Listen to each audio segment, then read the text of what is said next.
छत्रपती संभाजीनगर आचारसंहिता काळात परीक्षा न घेता समाज कल्याण विभागाने वृद्ध कलावंतांच्या 100 फायलींना मंजुरी कशी दिली या मागणीसाठी वृद्ध संघटनेच्या वतीने आज जिल्हाधिकारी यांनी निवेदन देत संबंधिताची चौकशी करण्याची मागणी केली।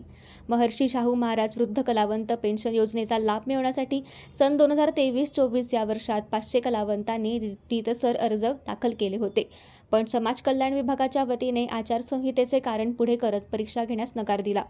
2022, 2023 आणि 2023-2024 मध्ये ज्या वृद्ध कलावंतांची नावे यादीत समाविष्ट होती त्यांना वगळून कमिटीने गैरकलावंतांच्या 100 फायली मंजूर करत सांस्कृतिक कला महासंचाल मुंबई येथे पाठवण्यात आल्या।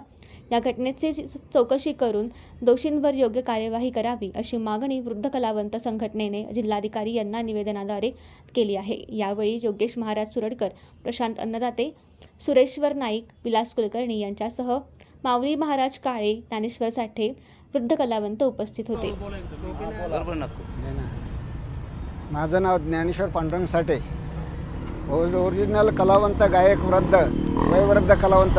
गेल्या मी 15-16 पासून नेहमी सारख्या फायली भरीत राहतो, पण माझ्या फायली डावलण्यात येतात, कारण ते म्हणते 30 आणि 40 हजार रुपये पाहिजे तेव्हा ते कलावंत ठरले जातो। आणि आत्तापर्यंत असं झालं, जेवढे कमिटी मंडळ झाले यांनी काय केलं, जे ओरिजिनल कलावंत ते राहिले बाजूला आणि जे कलावंत नाही त्यांनी पैसे दिले की ते कलावंत ठरतो, अशा एक पद्धतीने यांनी फायली केल्या। आणि आता आचारसंहितेमध्ये यांनी 100 लोकांच्या फायली त्यांनी सँक्शन केलेल्या आहेत परीक्षा न घेता। मग आम्ही प्रत्येक वेळेस एक कागदाला खर्च करीतच राहायचं का? आणि ती कमिटी मंडळ अशी स्थापन करते त्याच्यातलं काही ज्ञान नाही, अशी कमिटी मंडळ स्थापन झालेली आहे आतापर्यंत। आता आमची एवढीच मागणी आहे, ओरिजिनल कलावंताला न्याय मिळावा। ओरिजिनल कलावंत पैसा देऊ शकत नाही, पैसे हे 30-40 हजार रुपये प्रत्येक कलावंताला मागत आहेत, असे बरेच पैसे यांनी जमा केलेले आहे, पण त्याचा पाठपुरावा कोणी करीत नाही।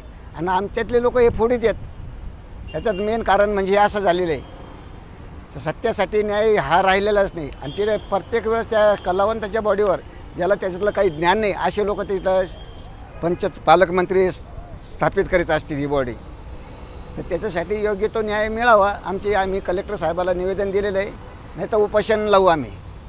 याच्यातून न्याय जर नाही भेटला तर जिल्हा परिषदेला, कलेक्टर ऑफिसला कलावंत सगळे वृद्ध कलावंत आणून उपोषण लावण्यात येत आहे। आज निवेदन कशासाठी देण्यासाठी आला? या ठिकाणी आम्ही शहरी आणि ग्रामीण भागातील सर्व वृद्ध कलावंत राजश्री शाहू महाराज 2022-23 व 23-24 या कालावधीमध्ये आम्ही सर्व वृद्ध कलावंतांनी आमचे अर्ज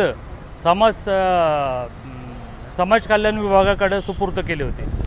पंचायत समितीमार्फत आम्ही ते अर्ज समाज कल्याण विभागाकडे सुपूर्द केले होते आणि दरवर्षी आम्हाला ते त्रुटी मागत राहतात। आम्ही त्या त्रुटी काढून दिल्या होत्या, आम्ही वेळोवेळी त्याचा फॉलोअप घेतला। आमच्या परीक्षा कधी तिथं विचारलं, तिथं जे प्रशांत पाटील सर आहेत त्यांच्याकडे आम्ही वेळोवेळी गेलो, त्याचा फुटेज आपण तिथं तपासू शकता। आम्ही त्या ठिकाणी निवेदन दिलं की परीक्षा कधी होणार आहे, आम्हाला अंधारात ठेवलं आणि आचारसंहितेचं कारण सांगून त्यांनी आचारसंहितेच्या कालावधीमध्ये दुसरेच कलावंतांचे आमच्या याद्या तिथेच राहिल्या आणि दुसऱ्याच कलावंतांच्या याद्या 100 कलावंतांच्या याद्या तिथं पात्र करून कला संचालनालय मुंबई या ठिकाणी तिथे पाठवल्या।